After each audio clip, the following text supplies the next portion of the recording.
период 13-й пятилетки вторжения Китая с 2018 по 2022 год использование многих известных исторических мечетей и святых храмов в нерелигиозных целях было предметом обсуждения. Из видеозаписи, которая была распространена в китайских соцсетях 1 апреля, выяснилось, что еще одна историческая мечеть в Кашгар-Яркенте превращена в туристическую достопримечательность. В мечети сохранилась великолепная уйгурская художественная резьба по дереву, однако теперь ее посещают китайские туристы в сопровождении гида.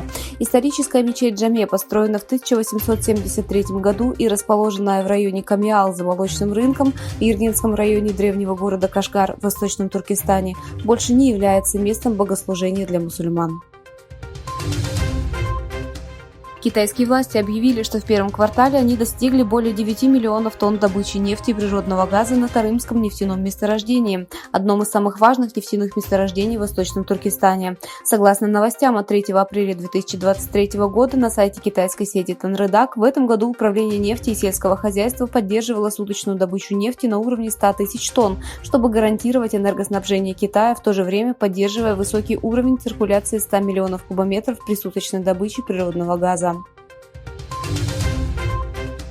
В ежегодном отчете, опубликованном правозащитной организацией Freedom House, Китай назван страной, которая с 2014 года чаще всего преследует своих граждан за границей.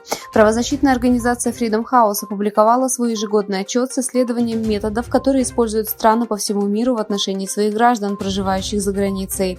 В отчете Freedom House под названием «Все еще небезопасно. Транснациональные репрессии в 2022 году» говорится, что с 2014 года китайское правительство неоднократно прибегало к транснациональной репрессивной тактике, такой как незаконные запросы об экстрадиции, физические и цифровые угрозы, чтобы заставить замолчать своих граждан, живущих за пределами страны.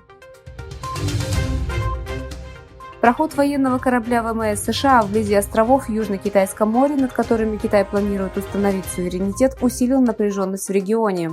Командование Южного фронта Народно-освободительной армии Китая заявило, что ракетный эсминец ВМС США типа Арли Берг вторгся в территориальные воды вблизи рифа Мисчиф на островах Спартли, которые китайцы называют Наньша.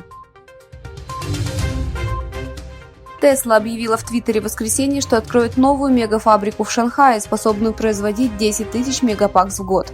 Согласно веб-сайту компании, у Tesla в настоящее время есть мегафабрика в Латропе, штат Калифорния, способная производить 10 тысяч единиц мегапакс в год. В своем твите в воскресенье генеральный директор Tesla Илон Маск сообщил, что завод в Китае будет поддерживать производство на заводе в Калифорнии.